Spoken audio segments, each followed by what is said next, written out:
All right, well, despite the weather, I'm absolutely delighted that you're here with what's going on out there. I keep getting these news alerts about ominous thunderstorms and tornadoes and the like. So good evening, everyone. I'm Mark Rozelle, and I serve as the Dean of the Schar School of Policy and Government here at George Mason University, and we are very proud to host the Hayden Center. And it's great to see all of you here in person. We have about 500 people signed up tonight to observe this program, many of them virtually, since we do hybrid events now at the Hayden Center. And at last check, attendees are from 36 states and the District of Columbia, 15 countries on 6 continents. We've still got one more continent to go. Anyway, if any penguins are watching. Those of you who are here in person have the added bonus of a nice reception after the event with our guest speaker and several Hayden Center leaders and scholars. It's going to be, instead of across the hall here, as we usually do, back out this way in the Fuse building, the brand new building of George Mason University. You will be impressed to see that. Now, as we prepare for the big celebrations of the 10th anniversary of the Schar School this fall, we are taking measure of how much we have accomplished as a relatively young policy and government school. And I could talk about that at length. But for now, there is just one area that is relevant to this event, and that is the recognition we have achieved as one of the intellectual leaders in the fields of security and intelligence. We are ranked number 4 nationally in these fields by U.S. News and World Report. We have signature programs such as the Master's in International Security Studies, the Bachelor's degree in International Security and Law, and our MA and PhD programs in biodefense. The Hayden Center is a big part of our success because the quality of these programs, in my view, is among the best that you will experience anywhere in higher education. And when the Schar School was founded in 2016, our benefactor, Dwight Schar, expressed his hope for programs such as these that are nonpartisan, non-ideological, all about good government, good public policy, as he says, wherever it comes from, regardless of party or ideology. So with that in mind, the Hayden Center was founded 8 years ago by former NSA and CIA director and Schar School professor, who is here, of course, with us tonight, General Michael Hayden.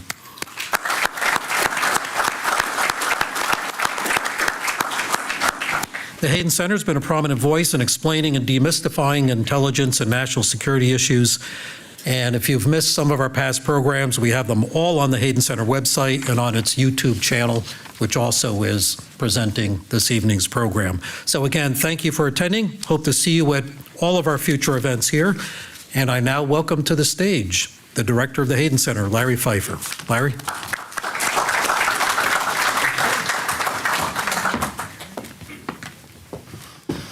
Hey, everybody. Thank you all for coming. As Mark said, number one, it's spring break at the university, so for any university affiliates to be here, I give you my double thanks. Yeah, the weather, how beautiful it was, and now how horrible it's about to be. It's fantastic that you're here.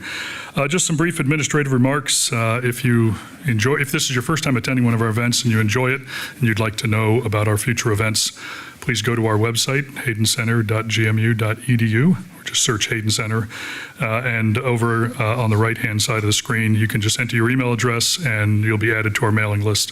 And I promise you our mailing list is really only there to provide you information about events. We're not going to harass you. As Mark said, the event is being recorded, so it's being presented live stream on YouTube as well.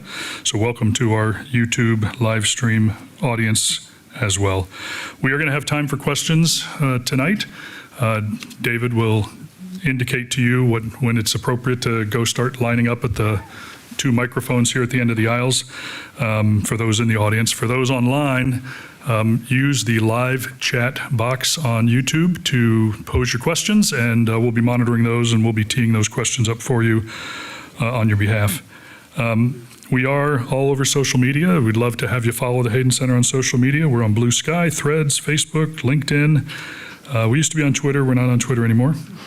And as Mark mentioned, we got that great YouTube channel that has all the events we've been doing since we stood this place up back in 2017. I'd like to take a brief moment to acknowledge a couple of individuals. We have had senior fellows at the Hayden Center for the last 8 years.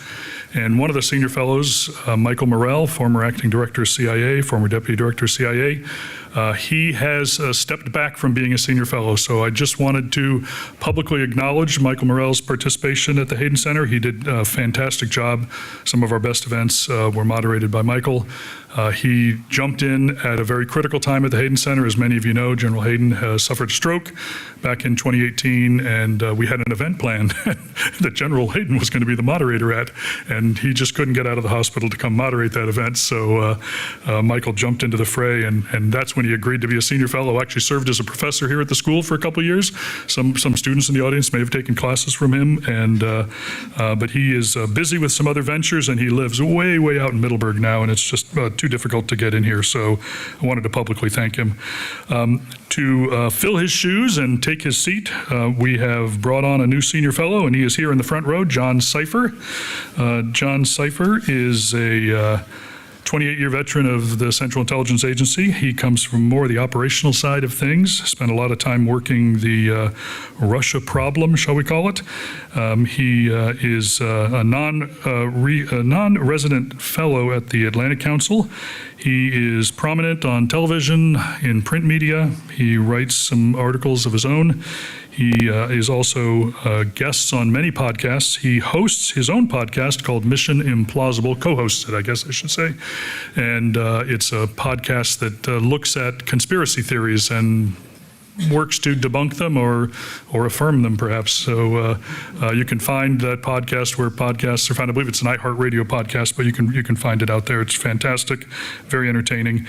And he recently joined a rotating set of hosts for an organization called The Steady State, which is a group of former senior intel officials who are a little bit worried about how things are progressing in our country at the moment with regards to our democracy. And John co-hosts, rotate hosts that podcast, their podcast for them as well. So look for Steady State on Slack or other social media, and you'll be able to find that podcast. Tonight, we are welcoming Mark Lowenthal. He is an old friend of General Hayden and myself. We've known him for several years. Mark is a long-standing, legendary member of the U.S. intelligence community. Some key positions he held were as the Assistant Director of Central Intelligence for Analysis and Production from 2002 to 2005, a somewhat critical time in American history. He concurrently served as the Vice Chairman for Evaluation at the National Intelligence Council. Prior to that, he had served in other positions, including as Staff Director for the House Permanent Select Committee on Intelligence. From 95 to 97, he spent a number of years at the State Department Bureau of Intelligence and Research, to include time as its Deputy Assistant Secretary? Deputy Assistant Secretary. He is an author. He writes quite extensively.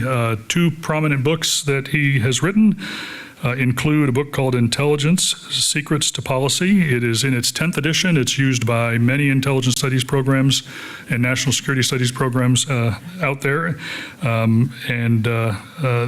But more importantly tonight, he has written this past year, Vigilance is not enough. It's just a history of United States intelligence. This book is quite the tome, as you see a copy right there. So it's not a book you're going to speed through on a weekend, but it is a book that is going to pretty much answer all your questions about the history of the United States intelligence community, going back to probably George Washington and carrying it forward to today, and talking a little bit about what to expect tomorrow. The book, as luck would have it, is for sale here tonight. Some of you took advantage of the sale before the event, but we will also be selling the book during the reception. We have it at a discounted price of $30. So please do pick up the book. I'm sure after hearing Mark, you're going to be wanting to have that book. So please do consider picking it up on your way out. David Priest is our moderator, long-standing senior fellow here at the Hayden Center as well. He is a former CIA analyst and briefer. He is himself an author. He's written a book germane to our topic called The President's Book of Secrets, which is the premier book out there on the history of the president's daily intelligence briefing. So you can find that book where you order books. He is currently the global head of training at a company called Emergent Risk International, and has been a senior fellow here as well since 2018, I believe, or 2019, around that time frame. With that, I'll turn it over to David to get the conversation going. Thank you all.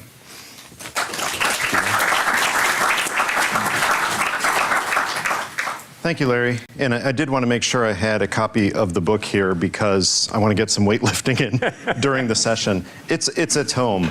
And part of that is because it does something that few other books have even tried to do, which is cover comprehensively, to cover all of the American intelligence experience. So that's more than 250 years because it really does start with the Revolutionary War. Before Yeah. the Revolution. Yeah, so it's got a lot in it.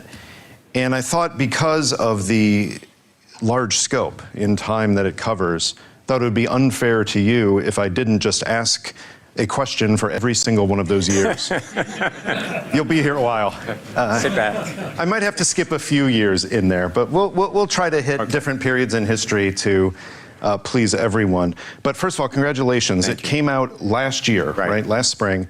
And it is already getting a lot of attention because, well, there's no shortage of books being written about parts of this, right? Christopher Andrew wrote a prominent book on the history of presidents and intelligence, but it only went through Bush 41, as I recall. There are other books out there that cover the OSS and the formation of the CIA. Mark Stout wrote a brilliant book on the evolution of U.S. intelligence in the late 19th century to the First World War. But nobody's put it all together up to now. So this sounds like a provocative question, but I know you can answer it. What's that? Why this book and why now? We were in the process of selling my company, the Intelligence and Security Academy, and wondering, what are you going to do next?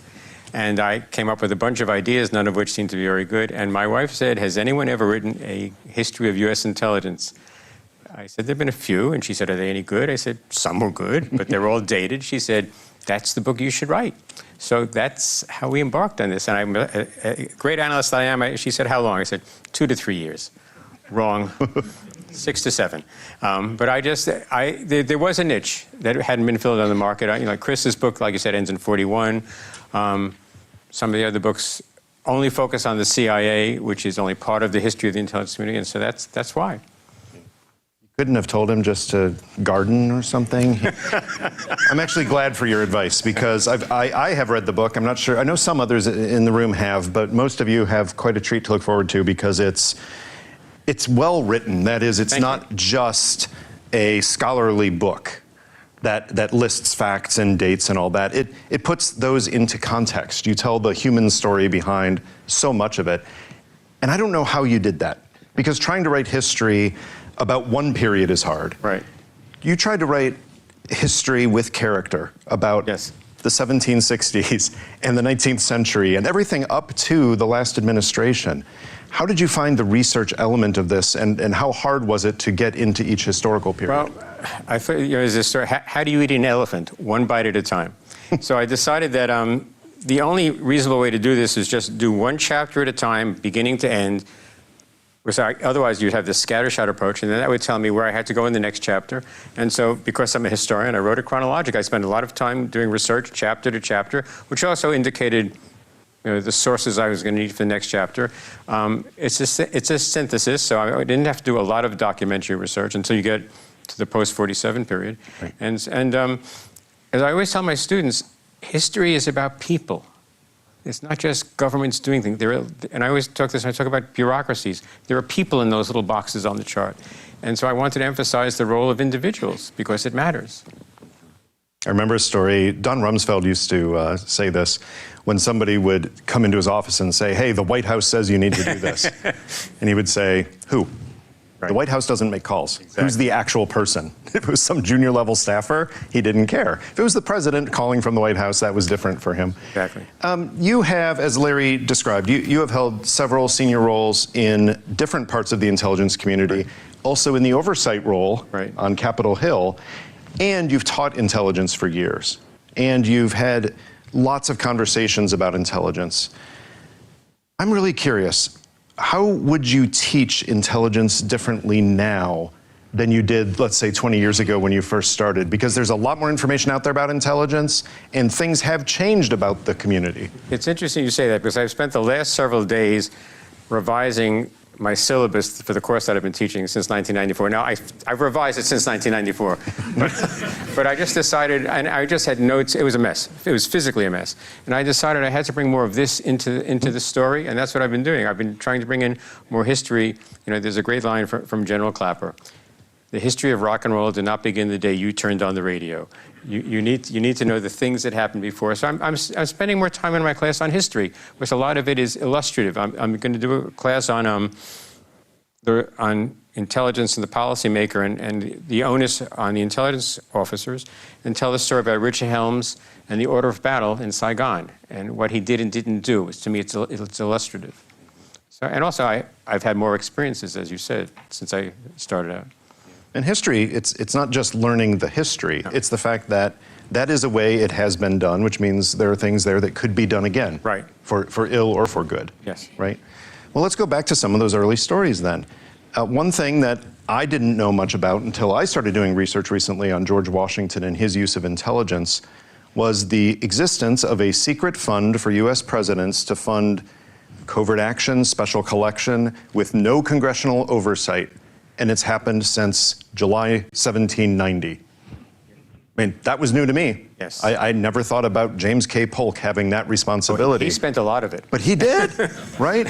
Yeah, even some of the presidents you don't remember the names of had access to a secret fund, the contingency fund. Yes. Talk through the story about how that came about and some of the best elements of its use. Well, first of all, Washington, as great as we think he is, I think he's underrated.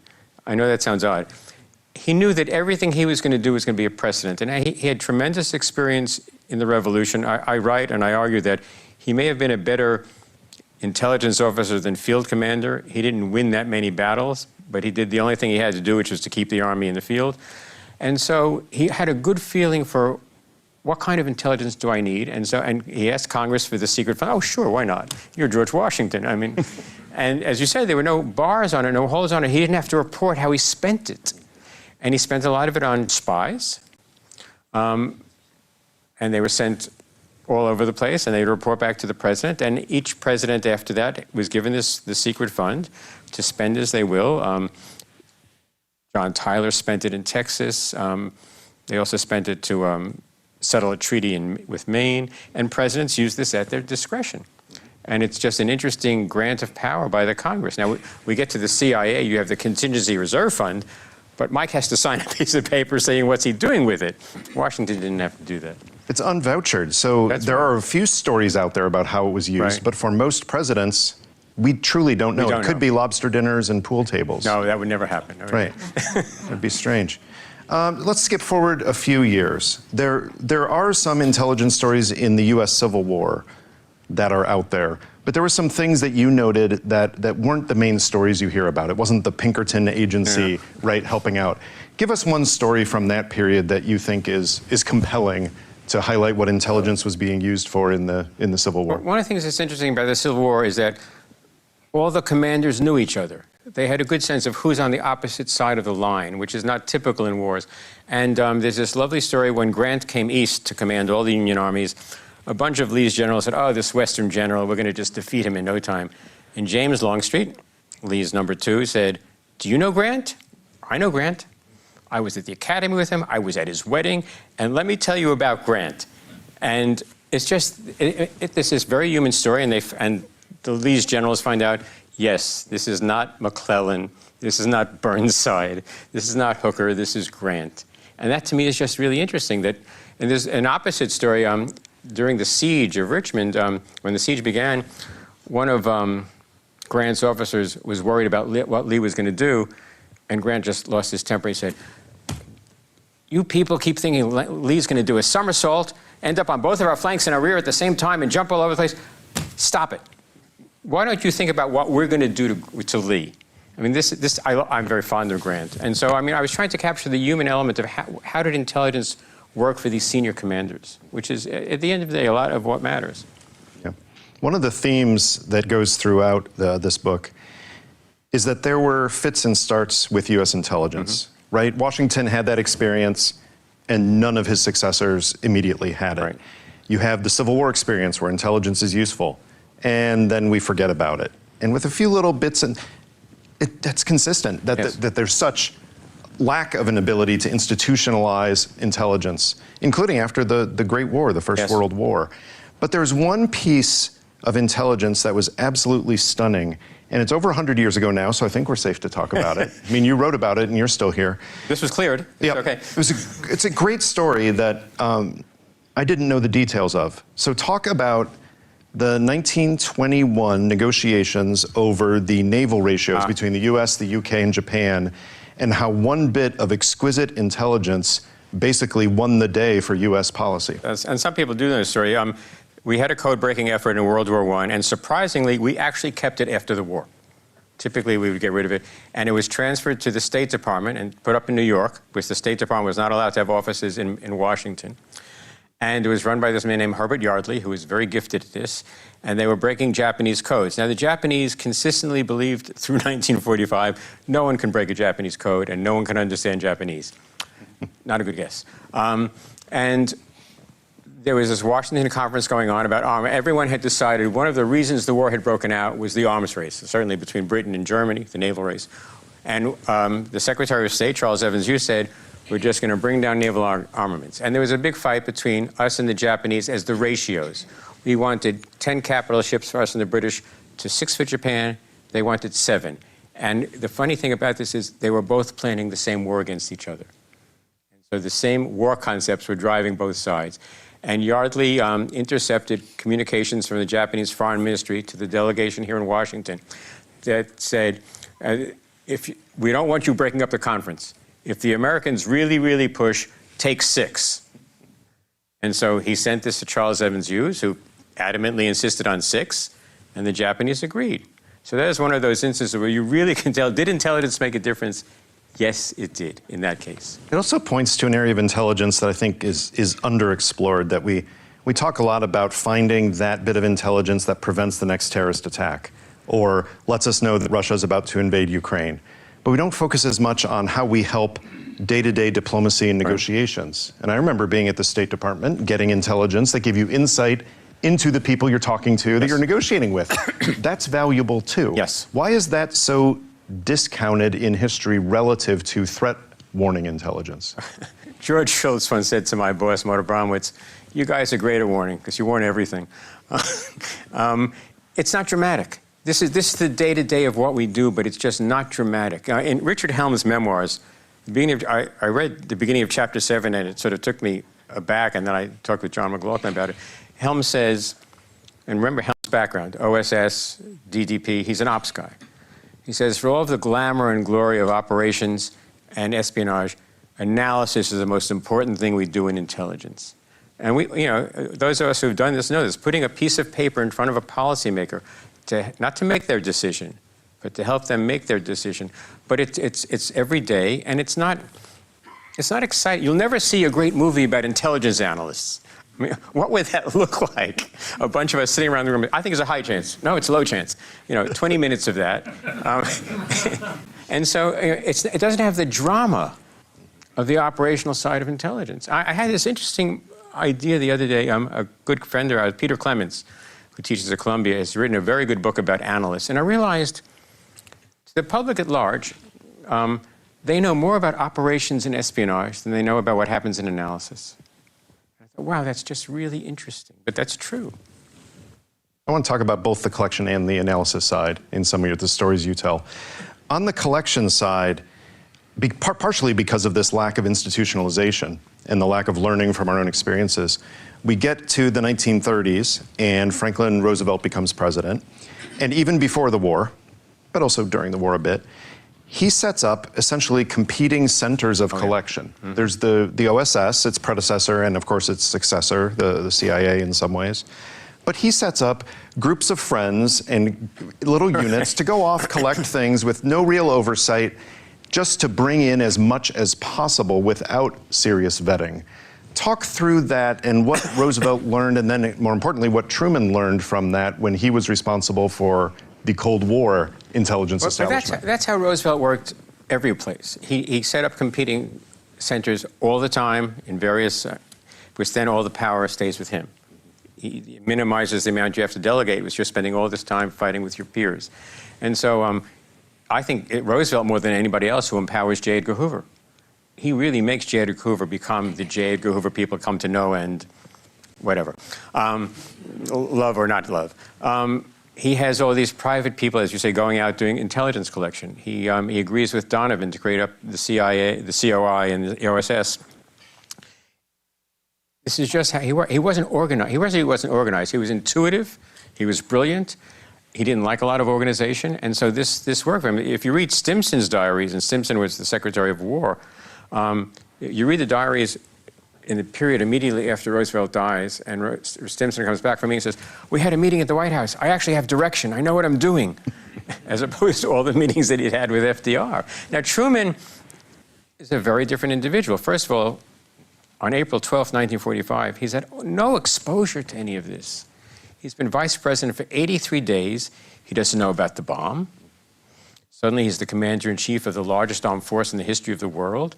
But Truman was a kind of individual who was very comfortable making a decision and moving on. And he liked cut and dried.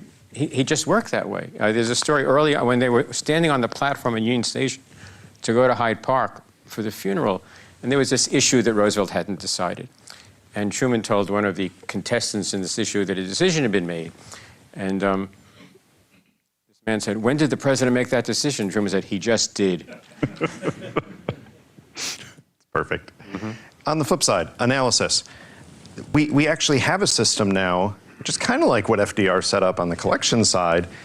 We have competing centers of analysis, and that it doesn't need to be that way. Not every country has a system where on a lot of major issues, maybe most major issues, you'll get an assessment that comes out of a CIA analytic unit, maybe several different units, regional, functional, and State Department, and the Defense Intelligence Agency, and the NSA, and depending on the topic, it could be the Department of Energy, the Department of Treasury, military service, and all those ideas are put forward and, in a sense, compete against each other. Exactly. What's good and bad about that system? Well, this is ingrained in Executive Order 12333, which we all know and love. We believe in the concept of competitive analysis. By having different groups of people with different backgrounds, different viewpoints coming together, we are more likely to get a better answer. We're more likely to figure out what is it we don't know. We're more likely to understand where our certainty and uncertainty lies. Now, it creates a difficult system. I might even say sometimes a sloppy system. It's a competitive system.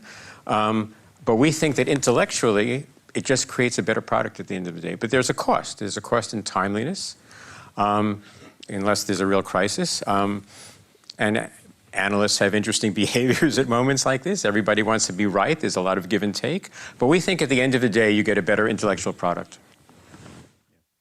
Let's move forward a little bit more in time, and pretty soon we'll turn over to some questions from all of you online and in person. You write a bit about what is still somewhat of a contemporary story, which is the unprecedented, in your words, the unprecedented use in the public of intelligence about Russia's intentions toward Ukraine in 2021, 2022, and how the administration at the time went forward publicly with this information in international forum, going to allies, publicly saying to Russia, "We know what you're planning." The way you've couched it is that was primarily to forestall the invasion and to help other allies prepare for a potential invasion. But it also helped prepare the reaction to the invasion. Yes. So talk through that. You don't throw around a word like unprecedented easily when you have 800 pages of intelligence history, but you put that out there. Well, how unusual was it, really? Let me go backwards. There's an NSA history of the Cold War, which, no offense, Mike, I cannot recommend as literature. But there's this in the volume on Reagan. It's one of the oddest lines I found in my research. The NSA authors are saying the Reagan administration used to use intelligence to further their foreign policy goals. Now, I thought that was the point, but apparently I was incorrect. But so we've done this in the past, but never, I think, as overtly and in large scale for all of the reasons that you say. First of all, we want Putin to know, we know what you're doing. The false flag operation is not going to work. and maybe you really ought to rethink this. And one of the interesting things to me about that experience is who's the director of CIA at the time? It's Bill Burns. And my experience and my writing tell me you don't have to be a career intelligence officer to run a large intelligence agency. You have to understand what the policymakers need. And I think that Bill Burns was one of those people. I think my boss at INR, Morta Bramwitz, was one of those people. And so it's unprecedented in how much we told them. Obviously, there must have been a fascinating conversation about the risk sources and methods, but they decided this is more important. And it had an interesting effect on the Allies, and unfortunately, there is still some residual effect of the Iraq estimate among people. Oh, yeah, you're those guys. And so, you have to restore your credibility. And I think what Bill Burns and President Biden did went a long way to doing that. And so it was unprecedented, I think, in the scale and the overtness of it, but I think it had a good result. You mentioned Bill Burns, and in the pages of this book, you mention every CIA director and director of national intelligence and several leaders of other elements of the U.S. intel community. You spoke with some of them, if not for this book previously, and you cite some of those interviews. So two-part question. First of all, which previous director were you not able to talk to, possibly because he was dead? I had a seance. Right. And we have a previous director right here. I'm not going to ask you to rank him among his peers, but who was your biggest surprise when you looked back at this history that your impression of that director's tenure changed, either positively or negatively? Bob Gates, for one. Bob's tenure was very, very short, and he didn't get a lot done. And my sense was the things that he got done were more important than I realized at the time, and were much more far-seeing. I think had Bush been reelected and Bob had stayed in place, he really would have made some superb changes at a very difficult time. The Cold War is over. I mean, I was involved in this on the Hill. What do we do now? I'm always sympathetic to Bill Colby. He was director at such a difficult period of time. Beadle Smith, whom I knew a lot about from my experience as a military historian, who was Truman's last director, he basically creates the CIA that we know today. I'm down on Alan Dulles. I know that a lot of people like Alan Dulles. I think he's one of the most overrated intelligence officers in United States history. There's just no other way to put it. Great at PR. You should hear what he says about you. I know. And he never writes anymore. But one of the points that came across to me, and we all, those of us who've been in this business know this, but it came across so glaringly to me when I was writing. Access is everything. If you do not have access to the policymaker, game, set, and match, and they get to control the access. It's not us, it's them. And it was just interesting to me, which of those directors had McCone loses access and quits. Woolsey never has access, and he quits. Turner gets cut out by Brzezinski, but doesn't quit. Access is everything. We want to be in the room. We want to be able to make a contribution, but that's up to the policymaker. And the other point is, how many presidents of the United States since '47 come into office with any working knowledge of intelligence? It's 4. You're the governor of Georgia. You're the governor of Arkansas. You're a junior senator from Illinois. You're a failed real estate developer. Why? And a game show and a TV show host. Why would you know anything about intelligence? And that's one of the other things that's interesting. What is the learning curve of each of those people over the next several years? Mm-hmm. Okay, so which one would you want to talk to? Do you want Alan Dulles to convince you that he actually was better than you say? I had the pleasure of meeting Richard Helms several times, and that was just one of the great moments. I'd like to meet Beadle Smith if he wasn't snarling. I mean, that would be fun. He had a reputation for being quite grumpy all the time. No, they said he was very even-tempered. He was angry all the time. And he had a very bad ulcer, and I think it was self-inflicted. I would have liked to have met Beadle Smith. I think talking to John McCone would have been fascinating. I think that would have been great fun. I did meet Colby and Helms and Schlesinger. So once you get to that period, I had met most of them. But yeah, some of the early ones would be really interesting. I would have loved to have met William Friedman, who's basically the father of American cryptography. I think that would have been a great conversation. Yeah. I'll ask a similar question while you make your way to the mics and prepare your questions. A past president, because you don't mention all of them in here, but quite a few had some intelligence-related issue. What's a question you would want to ask one of the long gone presidents about their use of intelligence or absence of intelligence? What were you thinking? No. I can't stand Woodrow Wilson, so I don't want to talk to him. He's a very disagreeable man. And talking to Roosevelt would be completely elusive. I think talking to Teddy Roosevelt would be terrific. There you go. I think Teddy Roosevelt would be fascinating to talk about the use of intelligence, the use of power. I think that would be great fun. McKinley, whom we were talking about before, the funniest line to me, the line I most regret in the book, I wrote that William McKinley has largely faded from historical memory. I did not know he was going to have a renaissance in this administration, but he was actually much better at his job than we remember, and he'd be interesting to talk to as well. Let's start with some questions. Please remember, do ask a question somewhat related to this topic if possible, or I would say, or Mark's experience, but that would open it up to just about everything because he's done just about everything in the intel community. Go ahead. I hope you'll find this relevant. There is something, in 1963, Harry Truman wrote an op-ed that was published in the Washington Post. In it, he said there's something about the way the CIA has been functioning that is casting a shadow over our historic position. I never had any thought that when I set up the CIA that it would be injected into peacetime cloak and dagger operations. I would like to see the CIA be restored to its original assignment as the intelligence arm of the president. This op-ed was published a month after JFK was assassinated. Does it imply that Truman was afraid the CIA might have been involved in the assassination? No, I don't think I deal with that op-ed in my book. There's a line from Shakespeare, "Old men forget." Truman was intimately involved in creating covert actions starting in 1947. The first large covert action that George Kennan ran in Italy during the election. And so it just doesn't, I mean, he may have had regrets about it, but the actual documentary history of Harry Truman and the CIA bears no relationship to his complaint in 1963. And so I think maybe he may have had some regrets, but he signed off on these things. He appropriated money for them. So I don't think it rings true. As you point out, presidents usually don't know much about intelligence. I think Jimmy Carter learned a lot and changed his mind on a lot of things. Yes. I'll use that as a springboard to another Truman question. Probably the oddest moment involving the naming of an intelligence official was when Truman decided to set this up.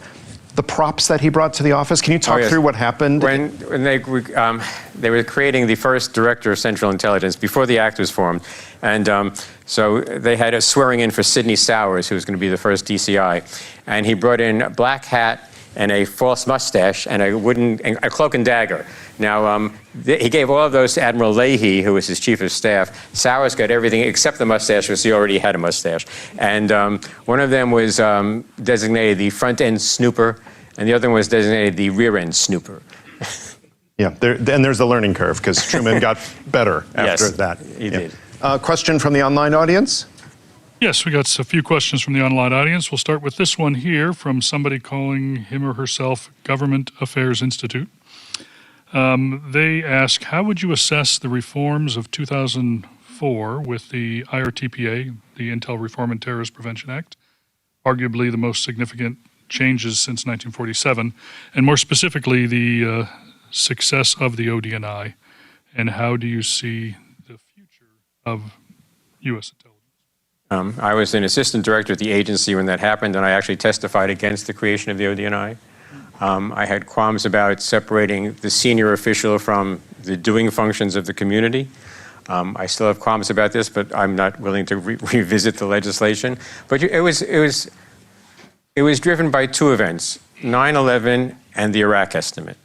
And if you didn't have those two events come together the way they did in time, you would not have had the DNI created. In fact, when I was on the HPSI staff, we were discussing reforming the intelligence community, and Richard Helms said, when you're sitting in the sit room, everybody around this table has stuff. He said, the SecDef, all he is stuff.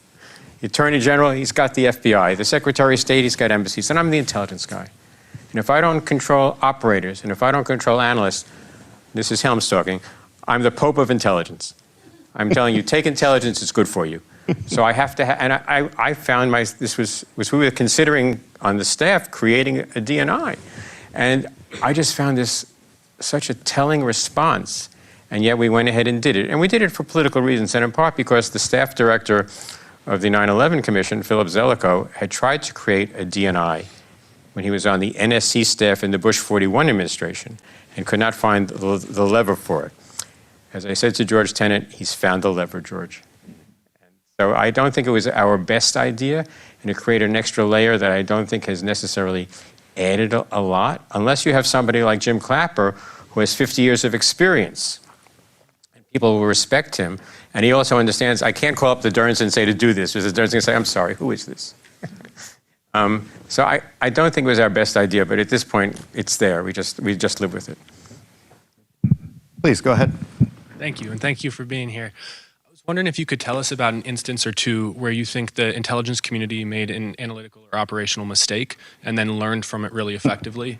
And as a short follow-up, what mechanism enabled the learning? Was it oversight? Was it internal? How did we get better? Well, there was the Iraq estimate, which I was involved in. It was not our best piece of work, but I will tell you, it's been 23 years since the estimate. And I spent a lot of my time asking myself, how can we get to the right answer? And I still can't answer the question, which the right answer makes no sense to me. And so, having said that, the estimate didn't cause the war. So let's move on from that. The Bay of Pigs, huge disaster. And in part because Bissell, the DDP, and Dulles, even as they realized it wasn't a good idea, kept selling it. And you have a new president come into office, John Kennedy, who doesn't have the military experience of his predecessor. The Joint Chiefs of Staff basically take leave on this one. I mean, if you want to talk about a totally dysfunctional national security experience, the run-up to the Bay of Pigs is just a disaster. And it really obviously hurts the relationship between the agency and the president. That, to me, is the most glaring bad operation, I think. We talk about learning experiences within presidencies. There's a good one right there, is what Kennedy himself and his senior advisors learned from the Bay of Pigs helped lay the foundation for the success, if you can call it that, of the Cuban Missile Crisis. Yes, absolutely right. Yes. Yeah. Thank you so much for contributing another book to the literature. I look forward to reading it. I haven't had the opportunity yet. My question for you is, having done all of this work, relating intelligence to the decisions that were being made, to the policymakers, particularly presidents, but others as well, why is it so rare that the mainstream historians, the mainstream political scientists take account of intelligence in the decision processes? I mean, I didn't see a whole bunch of historians saying, oh, now that we know that we cracked the Enigma code and the Purple code, let's throw out all of our histories of World War II and start over. Well, which arguably they should have done. You go to the American Political Science Association and virtually nobody comes to the intelligence sessions, and those kinds of things. They don't take account of intelligence in the decision process. Why and how do we overcome it? Well, I think once you get out of schools like the Schar School and SAIS and Sciences Po, where I used to teach, if you're just in a typical liberal arts school, there probably is a certain animus towards intelligence, intellectually. Let's be serious about this. And so that's probably part of the reason. And people do revise histories. I mean, the fact of Enigma didn't come out until the 1970s. And so if you read Eisenhower's memoirs, Montgomery's memoirs, Bradley, they don't mention it for good reason. They were told not to mention it. So there are people, I mean, I've obviously taken it into account. My book, David Kahn, the great historian of code breaking, took it into account. But history is a reiterative process. But I think in terms of academia, there may be some tension there on a political scheme. It's interesting, too. For United States intelligence, I think that's a real question for modern intelligence. But some of the work Chris Andrew did looking at ancient intelligence, I mean, the ancient Romans, they considered intelligence the entrails of the animal. Like, they weren't doing the kinds of things other than very simple reconnaissance that we would consider intelligence. Which is absolutely shocking when you think about the level of battles being fought that the commanders didn't think. It would be really nice to know what the intentions are there instead of asking the gods. The other thing to think about is that I used to be a military historian. All of the casualties in those battles are hand to hand. When you hear that 20, 30,000 men were killed in a battle, it's not incoming, it's not being blown up, it's people standing across from each other, killing each other. It's a very different type of warfare. Go ahead. Good evening. I wanted to think about the study of intelligence history from the perspective of intelligence professionals and how they use it or could use it to inform the culture of the intelligence community and within their own agencies. I thought you might have some perspectives on that. I don't think the since I used to have a responsibility for this, I don't think the agencies teach history to their people. You get inculcated into the culture of the CIA and then the subculture of the DO. You get inculcated into the culture at Fort Meade. But we don't teach history to inculcate. The military does, to a degree. But civilian agencies don't, and they are, obviously I'm biased about this, but I think they should. I think part of, entering on duty in any agency is we're going to spend a day or two talking about NSA. Where did it come from? What does it do? Why does it do it? I think that would be a very useful thing to do, but we just tend not to do it, which is unfortunate. And every agency has a historian. There's a CIA historian, there's an NSA historian. The NSA has a terrific museum. So there are pieces of it there, but we just don't do it. I think it's short-sighted, but I'm very biased about this. I will say there are some officers and some people involved in training in various intel agencies that do want that history. But when you talk to somebody who's on the line doing the work daily, you can say to them, wow, we can learn a lot about the history of presidential briefings that can inform the way you think about it. Exactly, yes. And they'll nod politely and maybe intellectually be interested, and then they'll pause and say, okay, when's my draft due today, and what's the review process right now? Like, it's the curse of the inbox, right? The short-term demands. Yeah. Larry, another online question. Yeah, we actually have several questions, so I'll just encapsulate them, but they all center around the idea of foreign intelligence services. And one, how do you see the U.S. intelligence stacking up against some of these foreign intelligence agencies? Secondly, can you speak, and does your book speak to the importance of intelligence partnerships with other countries? Well, we're talking about friend or foe. I mean, if we're talking about, I still think we have the largest, most talented, best able intelligence system in the world. I still believe that. We rely on, as all of us know, we rely on a lot of allies. I spend a lot of time in the book on the Five Eyes. How did the Five Eyes get created? Where did that come from? A lot of time in Bletchley Park. And the Five Eyes really begins as a signals intelligence relationship. I mean, there are lots of other services that are good. The Russian service in its own happy way is good. The Chinese service is good. The Cuban service is not as good as it used to be. Israel obviously has a good service, but has had major lapses. I mean, that's another issue. You name an intelligence service that hasn't had a major lapse. And the thing that's interesting, even among the Five Eyes, is, back to that lady's question, history matters. Where you come from matters. British intelligence. The first time you go to a cabinet office meeting in Whitehall, they take you past this preserved tennis court of Henry VIII. It's in plexiglass, and the message is this: we're really old, you're not. I told them the first time, I got the message, thanks, guys. So it's, I will tell you, one of the most rewarding parts of my experience as an intelligence officer was working with the Five Eyes. It was just really one of the best, some of the best moments that I had in my various jobs. But it is a competitive world, and there are a lot of hostile services, and so you always, that's why the book title is from John Negroponte, the first DNI. Vigilance is not enough. And I think John's point was very well taken. Talking about the Five Eyes in particular, but intelligence cooperation among allies in general, what strains do you think that are being put on those overall relationships now will have an effect on intelligence if they continue? I would assume that the war in Iran, we're not supposed to call it a war. I would assume that the war in Iran is having a certain amount of strain. The administration is not happy with the British. I'm not sure what the Australians are doing at this point. We'll skip the Canadians. It's probably put some strain in the NATO allies, I would think. And the longer it goes on, the greater desire there's going to be for them to cooperate, and yet the greater strain there's going to be. I was in a Zoom session earlier today with former Israeli and U.S. intelligence officers. The Israeli officers are still plugged into their system, and they were describing the incredible close cooperation at the tactical level between the two services. At the strategic level, apparently nothing's happening in either side. But at the operational level, they said it's every day, which is interesting. Yes, and speaking of Iran, do you have any knowledge of what the intelligence is or was that got us into this war? Because it appears to me that we have a president who, if he doesn't like the intelligence, he dismisses it. Well, any president can do that. Or he fires the intelligence. Any president can do staff. that. Those two experiences are not unique. My sense is that, and again, I'm like Will Rogers, I only know what I've read in the paper. But my sense is that the decision to begin Epic Fury had nothing to do with intelligence support.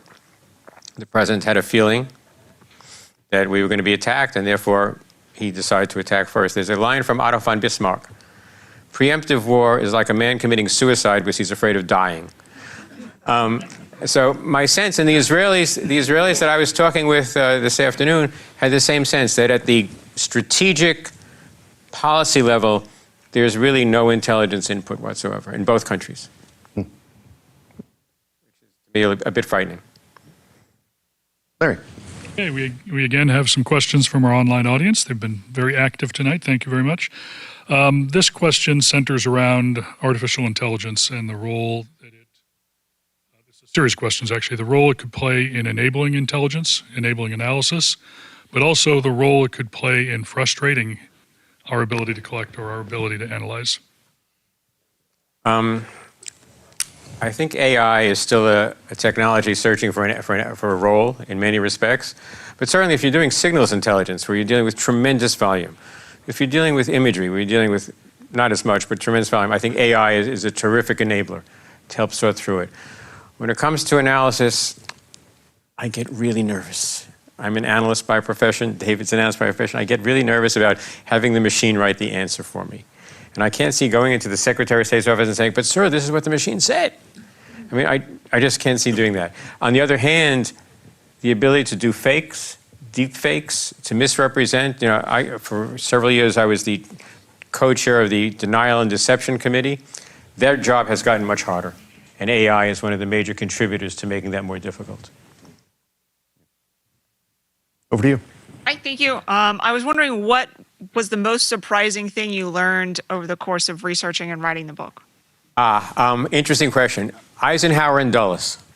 I never saw. Eisenhower was told repeatedly over 8 years, Allen's not up to running the community. Allen's not running the CIA. He's running the ops guys.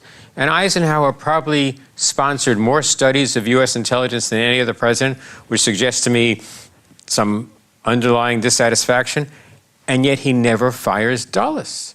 Now, during the war, Eisenhower sacked 2 stars and 3 stars that he felt were not performing up to snuff. Some of them were given a second chance, but he was sacking lieutenant generals in Sicily.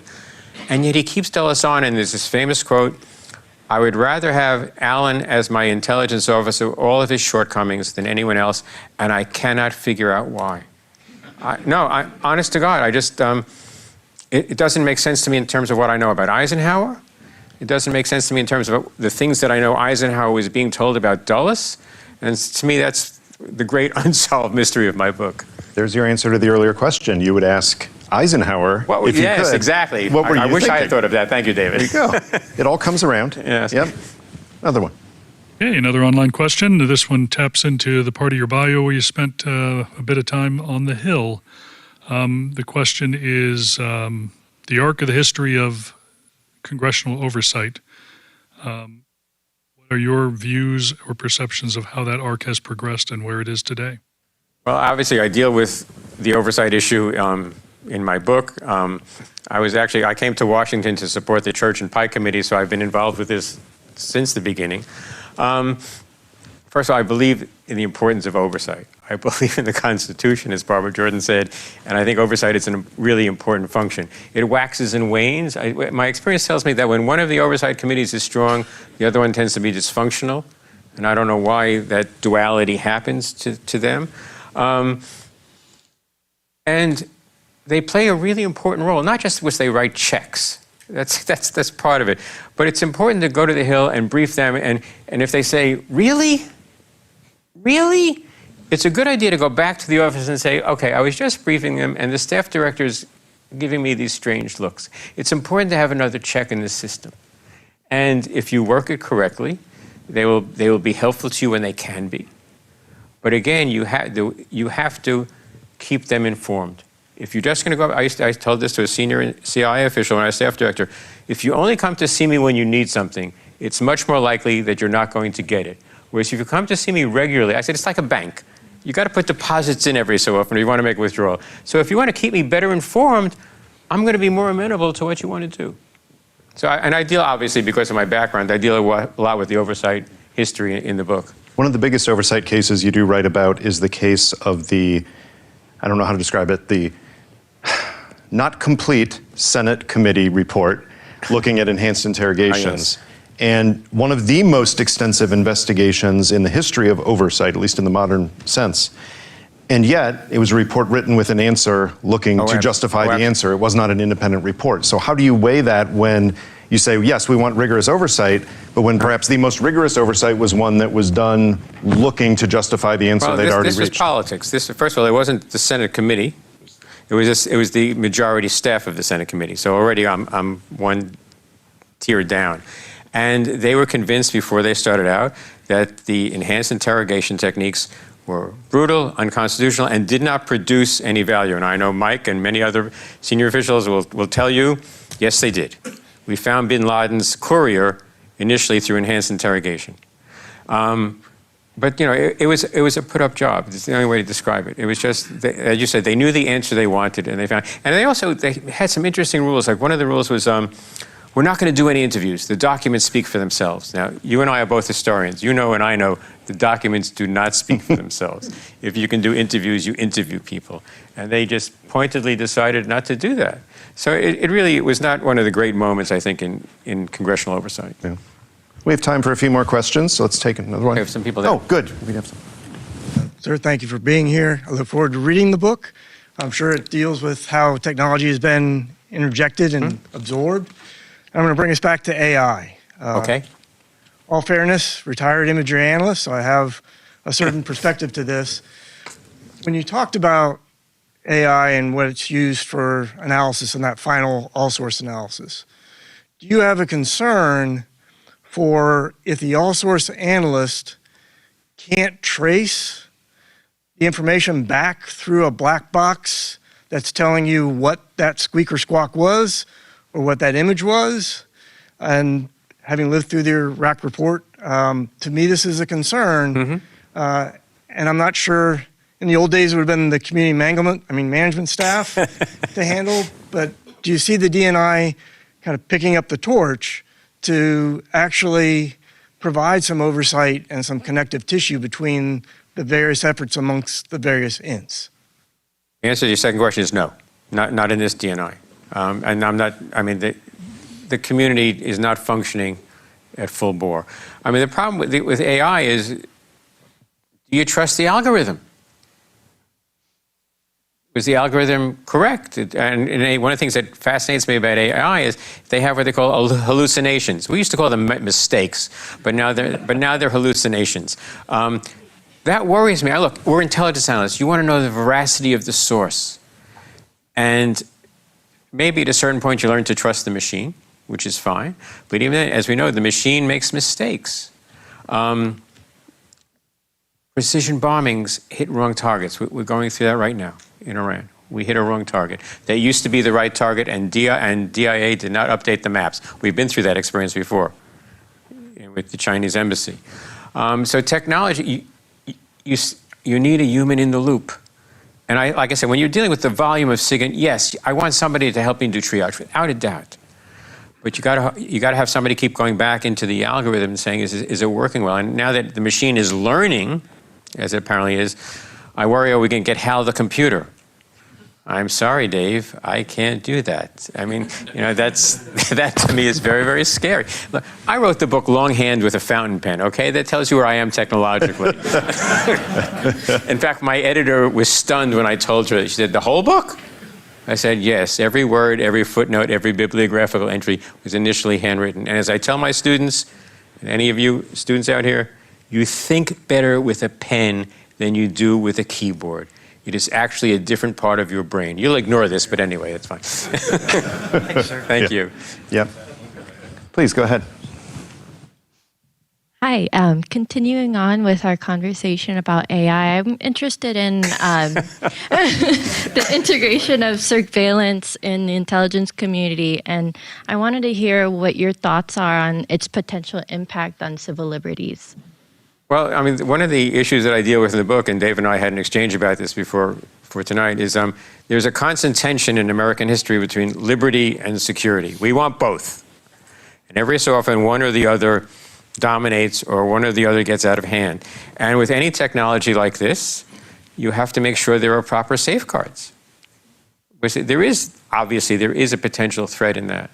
Or if you look at how, look at a state like China, the amount of individual surveillance that is possible with lots of cameras and lots of facial recognition. Americans wouldn't want that, with good reason. So yes, there is a threat to that. So you have to make sure that somebody somewhere is looking at, that's again where Congress becomes useful. You want somebody to ask yourself, what are the limits of what this can do, and are those limits acceptable to us or not? So I think it's a really important question. We're at a really interesting inflection point now, too, where you have, and this is happening in the business world with CEOs, and it's probably happening in government with agency heads and people like presidents and prime ministers. On the one hand, it's what's the LLM trained on? Because if you're training it on all of the history of intelligence, there were a whole lot of mistakes there. So the AI is going to be trained on the stuff that were mistakes that maybe we haven't evaluated as such yet. On the other hand, they're seeing the benefits of AI in so many areas, and they're probably saying in the same meeting, so why aren't you using it more? Right. And I think that's going to be an interesting tension for the next few years between those, that push-pull. And they're apparently running out of material to do machine learning, so now the machines are using material they've generated, which really... What could go wrong? Exactly. Right. Larry. So a little bit broader question from one of our audience members online. It's 2028. President Mark Lowenthal's just been sworn in. I resigned. Shortest presidency ever. What would be the top 2 or 3 things you would do about intelligence? Get different directors of agencies, number one. Seriously. I would reinstitute a active role for intelligence. Now, there's nothing in the Constitution of the United States, and David's written the book about this, that says the president has to have a daily briefing. But every so often it would be good, I think. Having heads of agencies that have the confidence of their workforce, and having agency heads who have some reasonable experience in what they're doing in some way, shape, or form. I mean, that would be the most obvious thing to do. Is right now, I don't think the people running most of the major agencies, I will accept the defense intelligence agencies, are well suited to their jobs. There's no other way to put it. Isn't it written into the legislation for the DNI? Yes. That there has to be someone with, what is it, significant national security experience. And right. I would suggest that that's gone wanting in a couple of cases. Yeah. One other question for you before we wrap up, which is, should everyone buy a copy of this book? Every man, woman, and child in America should have a copy of this book. Should. Or 2, one for the home, one for the car. Mark, absolutely. I do want to thank you for sharing the insights with us. Trust me, we have just scratched the surface of the deep history that's in here. So if you want to ask Mark about it afterwards or get a copy of the book, I do encourage it. I have studied this, not all of it, but I've studied a lot of this stuff extensively, and I was finding myself saying, all the time, because you pulled together things that I hadn't seen. So thank you for doing it. Thank you, David. I very much appreciate it. And thank you to Mike and to Mark.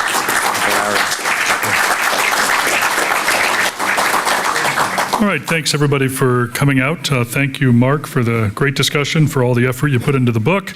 We are now very interested in what the next book will be. David, thank you for a great job moderating. As Mark Roselle mentioned earlier, we have a reception. As you exit the auditorium, take your immediate left and proceed into the next building, and it's going to be in a lobby area in that building just down a little ways to your right. And there'll be food, there'll be beverages, and there will be books for sale. And Mark will be at a table to sign copies of the book that you have purchased, or if you've bought other of his books, or if you just would like him to sign a check, I'm sure. Thank you all for coming out. Appreciate it. Yeah.